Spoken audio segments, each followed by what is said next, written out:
ഇപ്രാവശ്യം നിങ്ങളുടെ സ്വന്തം ഫുഡ് എംആർക്കെ വന്നിരിക്കുന്നത് കണ്ട ഒരു സ്പെഷ്യൽ സാധനവുമായിട്ടാണ്. ഇപ്പോൾ ട്രെൻഡിങ് ആയി നിൽക്കുന്ന Dubai chocolate, kunafa chocolate, pistachio kunafa chocolate എന്നൊക്കെ പലതരം വ്യത്യസ്ത പേരുകളിൽ അറിയപ്പെടുന്ന പിസ്താഷ്യോ കുനാഫ ഇൻഫ്യൂസ്ഡ് ചോക്ലേറ്റ്. ഇത് ഭയങ്കര ട്രെൻഡിങ് ആണ്, ഭയങ്കര എക്സ്പെൻസീവ് ആണ്. അതുകൊണ്ട് തന്നെ നമ്മൾ ഇതിന്റെ കുറച്ചുകൂടി ജെന്യൂൻ റിവ്യൂ കിട്ടാൻ ഒരു ചെറിയ പീസ് മാത്രമേ ട്രൈ ചെയ്ത് നോക്കുന്നുള്ളൂ. ഹോണസ്റ്റ് റിവ്യൂ ഫസ്റ്റ് ട്രൈ ആണ് ഗൈസ്. അപ്പോൾ ഇത് നമുക്ക് ഫുള്ളായിട്ട് വായിലിട്ട് നോക്കാം. Okay, let's taste it. കാണുമ്പോൾ കണ്ടോ നല്ല പിസ്താഷ്യോ കുനാഫ ലെയർ ഒക്കെ നടുവിൽ നല്ല ക്രീമി ആയിട്ട് നിൽക്കുന്നുണ്ട്. എങ്ങനെയാണ് ഇതിന്റെ ടേസ്റ്റ് എന്ന് നമുക്ക് ടേസ്റ്റ് ചെയ്ത് നോക്കാം. Okay, first byte.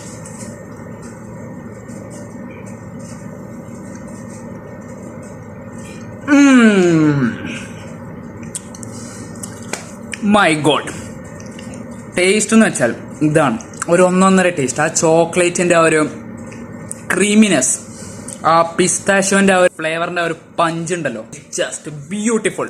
ഒരു രക്ഷയില്ല. പക്ഷേ ഇത്രത്തോളം പൈസക്കുള്ള ചോക്ലേറ്റ് ഉണ്ടോ?